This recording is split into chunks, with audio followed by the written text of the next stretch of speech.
Hello friends, previous video में हम लोग डिस्कस किया था डेडलॉक कॉन्सेप्ट। आज के इस वीडियो में हम लोग different types of deadlock handling method को डिस्कस करेंगे। डेडलॉक को हैंडल करने के लिए मेनली 4 मेथड होते हैं। इसमें एक होता है आपका प्रिवेंशन मेथड, नेक्स्ट होता है अवॉइडेंस, थर्ड होता है आपका detection and recovery and fourth method होता है डेडलॉक इग्नोरेंस। पहले हम लोग 4 मेथड को समझते हैं, फिर बाद में हम लोग बताएंगे कि किस एप्लीकेशन के लिए मीन्स किस ऑपरेटिंग सिस्टम के लिए कौन सा मेथड आपका बेटर होगा।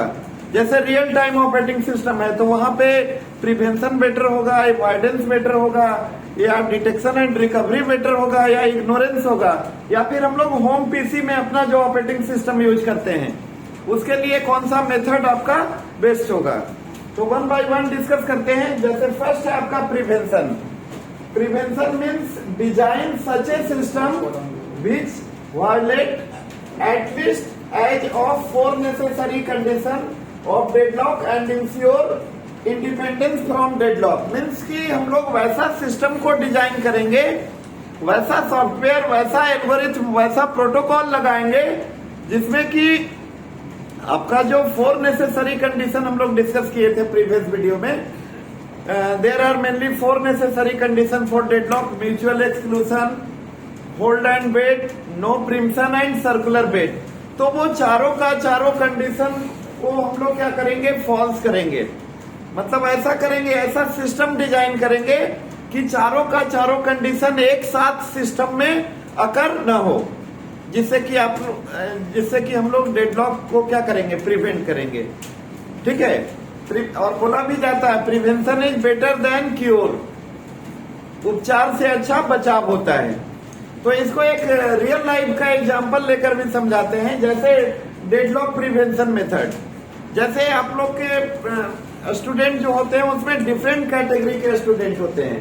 मान लिया आपका यूनिवर्सिटी एग्जाम होता है, कुछ स्टूडेंट जो होते हैं इस टाइप के होते हैं कि वो ऐसा शुरू से बिगनिंग से ही, सेमेस्टर के बिगनिंग से ही करते हैं।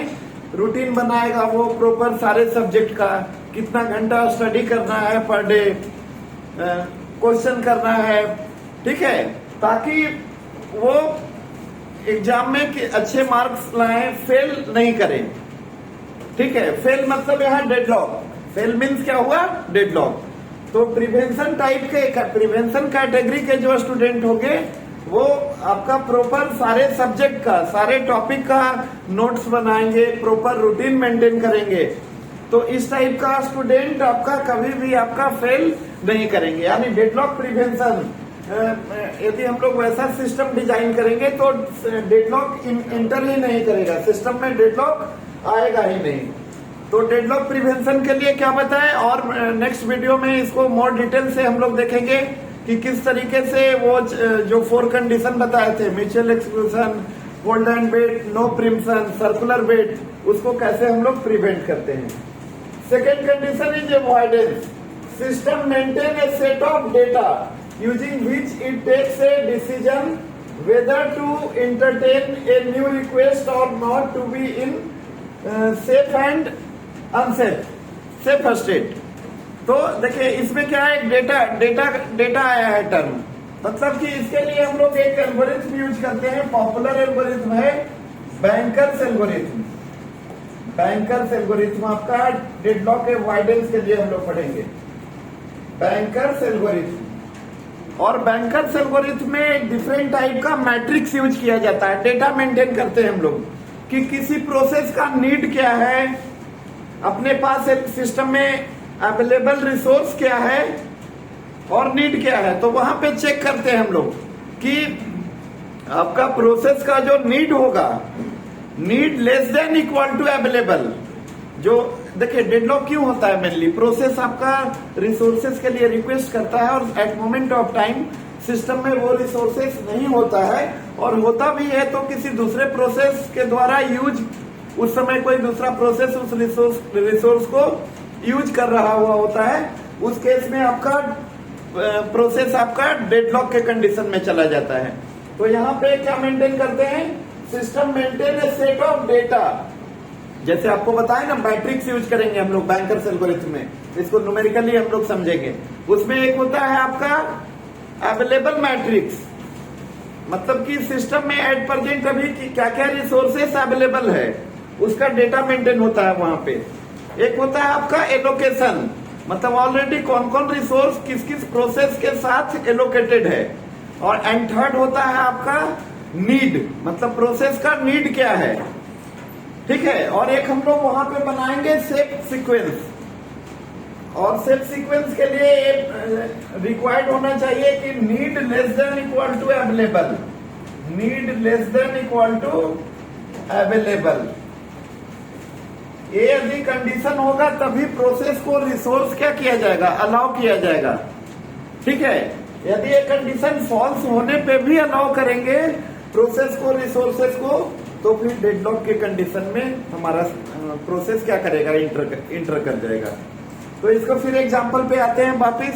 तो कुछ स्टूडेंट ऐसा होते हैं उनका मेन मकसद पास होना नहीं है, उनको केवल ये करना है कि फेल ना हो। उसके लिए क्या किया जाए, तो वो एग्जाम के टाइम में क्या करेंगे, एग्जाम से कुछ दिन पहले पढ़ाई करना स्टार्ट करेगा। एग्जाम के कुछ दिन पहले उसको मेन मकसद पास होना नहीं है, उसको ये करना है कि फेल नहीं हो। उसी तरीके से डेडलॉक अवॉइडेंस मेथड जो हम लोग पढ़ेंगे उसका एक ऑब्जेक्टिव नहीं है कि सिस्टम में डेडलॉक हो ही नहीं। यदि डेडलॉक में आपका सिस्टम इंटर कर रहा है तो वो होने नहीं देना है, उसको अवॉइड करना है। मतलब कैसे अवॉइड करेंगे, प्रोसेस का यदि नीड आपका ज्यादा होगा और अवेलेबल रिसोर्सेज क्या होगा, कम होगा, तो उस केस में हम लोग डोंट अलाउ, मतलब प्रोसेस को, रिसोर्स को अलाउ नहीं करेंगे। तो उस मेथड को हम लोग बोलते हैं अवॉइडेंस। डेडलॉक अवॉइडेंस के लिए पॉपुलर एल्गोरिथम है, एक बैंकर्स के द्वारा दिया गया था, इसलिए इसको बोलते हैं हम लोग बैंकर्स एल्गोरिथम। इसको हम लोग न्यूमेरिकली समझेंगे अच्छे ढंग से। नेक्स्ट मेथड आपका होता है डेडलॉक को हैंडल करने का, डिटेक्शन एंड रिकवरी। तीसरा मेथड होता है, ठीक है, डिटेक्ट। पहले हम लोग डिटेक्ट करेंगे, डेडलॉक को आने देंगे और डिटेक्ट करेंगे, और डिटेक्ट करने के बाद हम लोग ये देखेंगे रिकवरी। रिकवरी मीन्स होता है कि उससे मिनिमम क्या होना चाहिए, लॉस होना चाहिए। तो डेडलॉक डिटेक्शन के लिए हम लोग एक ग्राफ है यहाँ पे पढ़ेंगे, उस ग्राफ को बोलते हैं रिसोर्स एलोकेशन ग्राफ। और उस ग्राफ के अंदर हम लोग सर्कुलर बेट, जो हम लोग ऑलरेडी पढ़ चुके हैं, साइकिल देखते हैं ग्राफ में। यदि ग्राफ के अंदर यदि साइकिल हो रहा है तो डेडलॉक होगा, और साइकिल नहीं हो रहा है तो डेडलॉक नहीं होगा। तो डिटेक्शन एल्गोरिथम हम लोग पढ़ेंगे, उसके लिए हम लोग रिसोर्स एलोकेशन ग्राफ। तो इसमें क्या करेंगे, पहले डिटेक्ट करेंगे हम लोग कि डेडलॉक हो रहा है या नहीं, और डिटेक्ट हो जाएगा कि डेडलॉक हो रहा है, देन आपका उसको हम लोग क्या करेंगे, रिकवर करेंगे।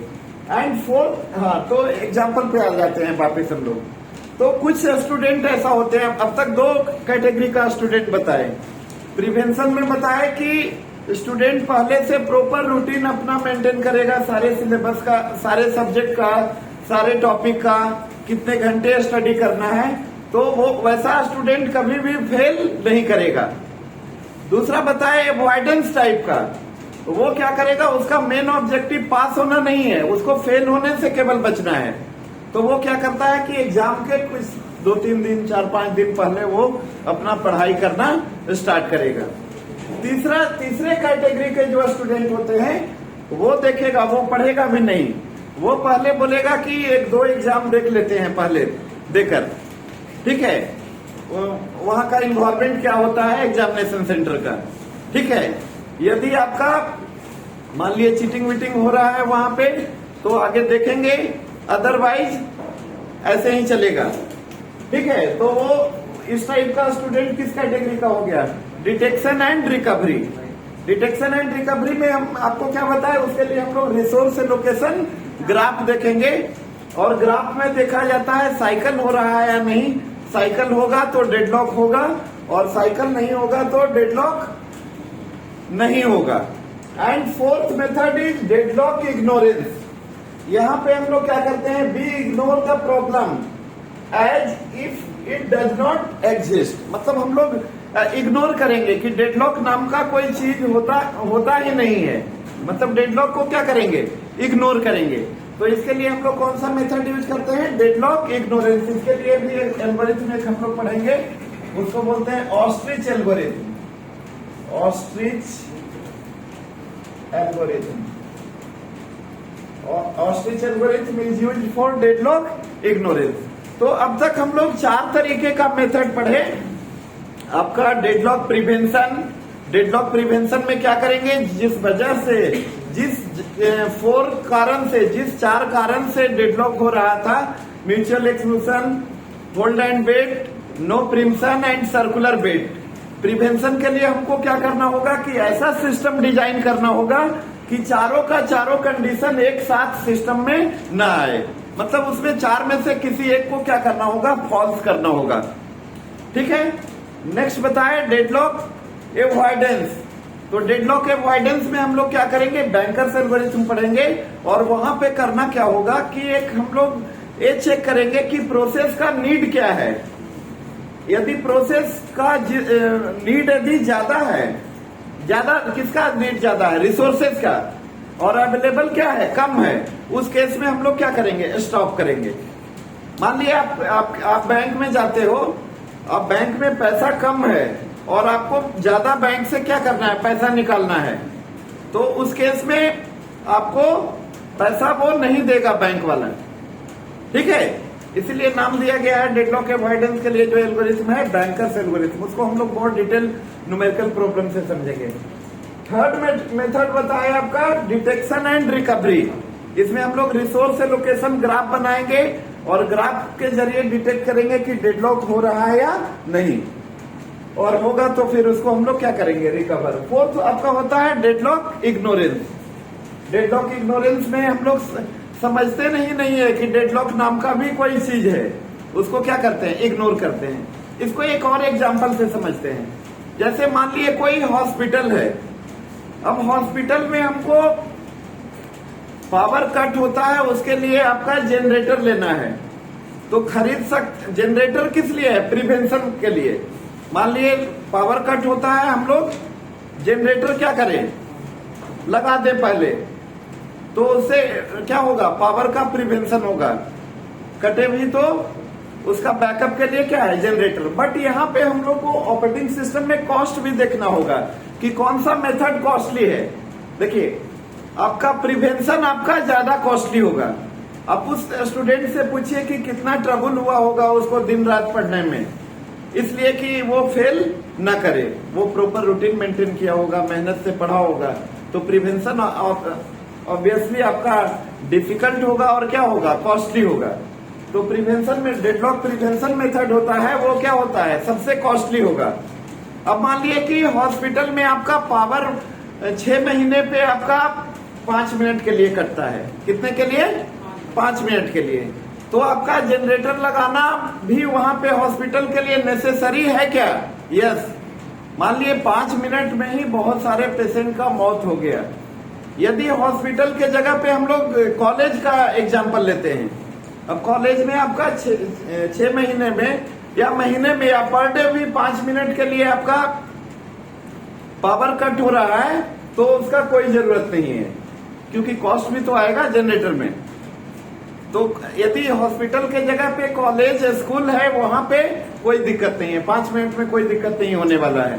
लेकिन स्कूल के जगह पे हॉस्पिटल होगा, वहां पे दिक्कत होगा। एक एग्जांपल आपको इसलिए दिए कि डिपेंड करेगा कहाँ पे किस ऑपरेटिंग सिस्टम में कौन सा मेथड यूज करना है, वो डिपेंड करना है कि किस टाइप का एप्लीकेशन है। जैसे रियल टाइम ऑपरेटिंग सिस्टम, वहां पे आपका डेडलॉक प्रिवेंशन मेथड ही चलेगा, वहां पे इग्नोर नहीं कर सकते हैं डेडलॉक इग्नोरेंस। जैसे होम पीसी है, घर में आप पीसी रखते हो, मान लिए 6 महीना पे 1-2 बार हैंग ही कर गया, तो उसके लिए कोई दिक्कत नहीं, हम लोग फिर से क्या करते हैं, रीस्टार्ट कर लेते हैं। अब बोलोगे कि नहीं हमारा हैंग नहीं करे 6 महीना पे भी, तो प्रिवेंशन मेथड यूज करोगे, वो क्या होगा, कॉस्टली होगा, ओवरऑल कॉस्ट क्या होगा, बढ़ जाएगा।